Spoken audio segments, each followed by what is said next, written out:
Good morning বন্ধুরা, কেমন আছো? আশা করি তোমরা সবাই ভালো আছো। সকালবেলা দেখো বান্ধবীদের ছাদে চলে এসেছি। আর বান্ধবী না ছাদে অনেক রকমের ফুল গাছ লাগিয়েছে, অনেক গাছের কিন্তু সুন্দর ফুল ফুটেছে।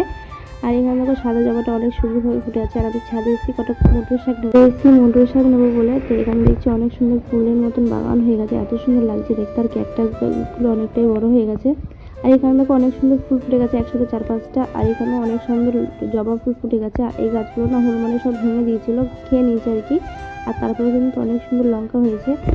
তো এখান থেকে কিন্তু আমি অনেকগুলো মোটর শাক কেটে নিচ্ছি, একবেলা রান্না হয়ে যাবে আমার। তো আমি কাঁচি দিয়ে এগুলো কিন্তু কেটে এটা কিন্তু সব থেকে বেশি টেস্টি হয়, তাই কিন্তু আমার এই শাকটাই সব থেকে বেশি ভালো লাগে।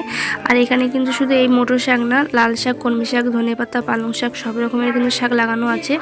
তো জিনিস লাগানো হয় না, অনেকটাই খুশি লাগে। অনেক সুন্দর গাছগুলো কিন্তু বেরিয়েছে, ফুল গাছ তো অনেক সুন্দরভাবে হয়েছে। আর এখানে দেখো এক থালার মতন মোটর শাক তুলে নিয়েছি। আর আমার এই ভিডিও